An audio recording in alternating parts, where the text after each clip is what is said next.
आज हम 4.5 का क्वेश्चन नंबर 5 करेंगे। देखिए, इसमें आपसे कहा गया है कि कोई आपको एक आव्यूह दे दिया ये 2/2 कोटि का, और आपसे कहा गया है कि इस आव्यूह का व्युत्क्रम आव्यूह ज्ञात कीजिए। तो यदि कहीं पर हमें कोई आव्यूह दे रखा हो और आपसे कहा जाए कि उसका व्युत्क्रम आव्यूह ज्ञात कीजिए, तो देखिए, यदि किसी आव्यूह का व्युत्क्रम आव्यूह ज्ञात करना तो आपको याद होगा, एक मैंने पहले भी कराया है व्युत्क्रम आव्यूह ज्ञात करना, ए इनवर्स। व्युत्क्रम आव्यूह का मतलब हो गया ए इनवर्स। लेकिन वो जो आपको ए इनवर्स ज्ञात करना मैंने सिखाया था पीछे, वो सिखाया था बाई एलिमेंट्री ऑपरेशन, यानी प्रारंभिक रूपांतरण के प्रयोग द्वारा। तो यदि किसी सवाल में लिखा हुआ है कि प्रारंभिक रूपांतरण के प्रयोग द्वारा व्युत्क्रम आव्यूह ज्ञात कीजिए, तो जैसे पहले आपको पढ़ाया हुआ है तो आपको उसी तरीके से हल करना है, अर्थात प्रारंभिक रूपांतरण के प्रयोग द्वारा। लेकिन इस चैप्टर में हमें जो व्युत्क्रम आव्यूह ज्ञात करना है, उसके लिए हम जो फार्मूला यूज करेंगे वो A inverse is equal to adjoint A upon सारणिक ए का फार्मूला यूज करेंगे। यानी कि कहीं पर हमसे कहा जाए कि कोई आव्यूह दे दिया जाए और हमसे कहा जाए कि इस आव्यूह का व्युत्क्रम ज्ञात कीजिए, अर्थात ए इनवर्स हमें ज्ञात करना है, तो A inverse is equal to formula होता है एडजॉइंट ए अपॉन सारणिक ए। यानी हमारे पास एडजॉइंट ए का मान होना चाहिए और सारणिक ए का मान होना चाहिए। देखिए कैसे करेंगे।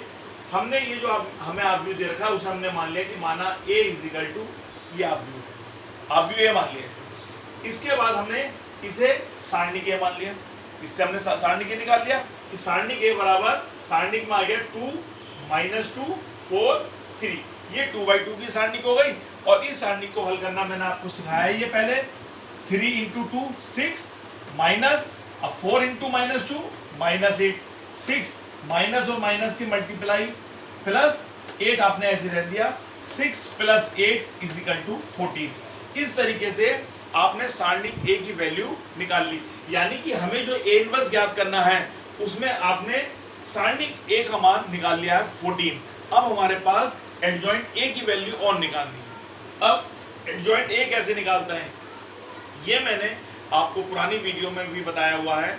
कल भी मैंने समझाया था कि एडजॉइंट ए निकालते कैसे हैं। तो देखिए, एक बार फिर समझा रहा हूं। एडजॉइंट ए आपको चाहिए, आप यहाँ पे देख रहे हैं A11 A12 A21 A22, यानी इसमें 4 अवयव हैं। तो इसका मतलब आपको इसके 4 सेकंड निकालने पड़ेंगे।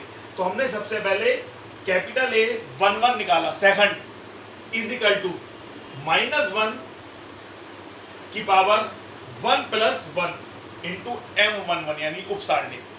अब -1 की पावर 1 + 1 2 हो गया इंटू M11 उपसारणिक निकालना है हमें। तो उपसारणिक का मान क्या आएगा, इसमें पहली पंक्ति पहला कॉलम, आपने इसमें पहली पंक्ति और पहला कॉलम छोड़ दिया, 3 बचा, आपने 3 लिख दिया। -1 का स्क्वायर करेंगे +1 आ जाएगा, 1 की 3 से मल्टीप्लाई करेंगे 3 आ जाएगा। तो इस तरीके से कैपिटल A11 का मान 3 आ गया।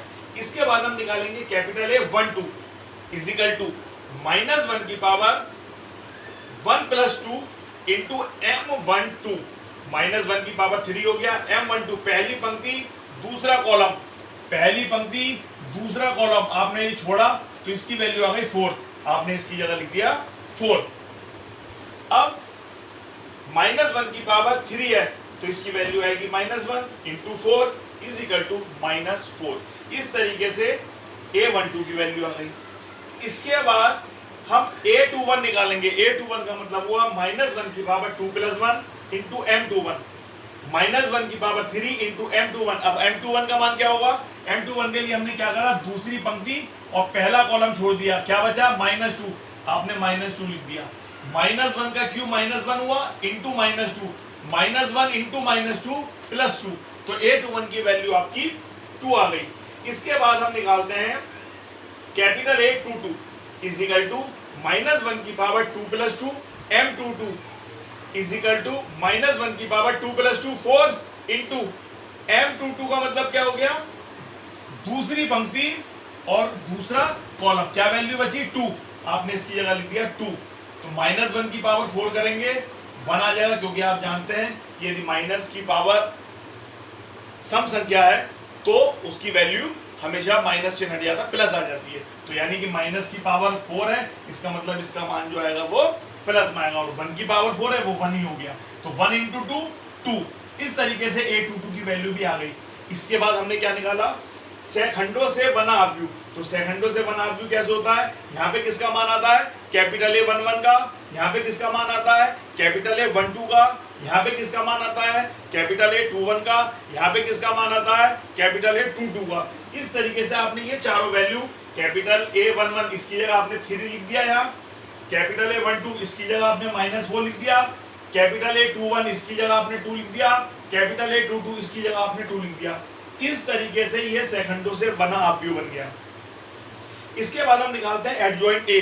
एडजॉइंट ए क्या होता है, सेखंडों से बने अवयव का परिवर्त अवयव, यानी कि ये जो अवयव बना है हम इसका परिवर्त अवयव निकालेंगे। और मैंने आपको बताया था कि किसी अवयव का यदि परिवर्त अवयव निकालते हैं तो हम क्या करते हैं, इसकी जो पहली पंक्ति है वो पहला कॉलम बन जाएगी और इसकी जो दूसरी पंक्ति है वो दूसरा कॉलम बन जाएगी। इस तरीके से ये एडजॉइंट ए का मान आ गया। आपके पास सारणिक ए का मान शुरू में आपने निकाल लिया, एडजॉइंट ए का मान ये निकाल लिया। अब हमने इसके बाद फार्मूला लगाया A inverse is equal to adjoint A upon सारणिक ए 1 अपॉन, देखिए सारणिक ए का मान आपने निकाला 14, आपने इसकी जगह 14 लिख दिया। एडजॉइंट ए का मान आपने ये निकाला अवयव में, आपने ये लिख दिया एडजॉइंट ए का मान इज इक्वल टू 1 अपॉन 14 बाहर है अवयव के। मैंने आपको पढ़ाया है कि यदि अवयव के बाहर कोई अंक है तो आप उसके अंदर मल्टीप्लाई कर सकते हैं, तो वो सारे अवयवों में मल्टीप्लाई हो जाती है। अर्थात 1 अपॉन 14 की इससे भी मल्टीप्लाई होगी, इससे भी और इससे भी। अर्थात 1 अपॉन 14 की 3 से मल्टीप्लाई भी होगी, 1 अपॉन 14 की 2 से मल्टीप्लाई भी होगी, 1 अपॉन 14 की -4 से भी मल्टीप्लाई होगी, 1 अपॉन 14 की 2 से भी मल्टीप्लाई होगी। जब आपने इसके अंदर मल्टीप्लाई करी अवयव में तो यहाँ बचा आपका 3 upon 14, 2 upon 14, -4 upon 14, 2 upon 14 is equal to, अगले स्टेप में आपने इसे सॉल्व कर लिया। 3 upon 14 as it is, 2 upon 14 है तो ये 1 अपॉन 7 हो गया, -4 अपॉन 14 है ये -2 अपॉन 7 हो गया, 2 2 जा 4, 2 7 जा 14, 2 अपॉन 14 इसकी जगह भी आपने 1 अपॉन 7 लिख दिया। तो इस तरीके से ये जो मान निकल कर आया है ये A इनवर्स का मान निकल कर आया है, अर्थात जो हमें अवयव दे रखा था उसका व्युत्क्रम अवयव हमने ज्ञात करा है। तो इस तरीके से आप ये समझ लीजिए कि यदि आपने A इनवर्स ज्ञात करना सीख लिया तो अब इससे कई सवाल आपके कवर हो रहे हैं। देखिए एक तो आपने यहाँ पर सेकंडों से बना अवयव निकालना भी सीख लिया इस सवाल में। दोबारा सेकंडों से बना अवयव, यदि कहीं पर आपसे कहा जाए कि सेकंडों से बना अवयव ज्ञात करो तो यहाँ तक उत्तर हो जाता है।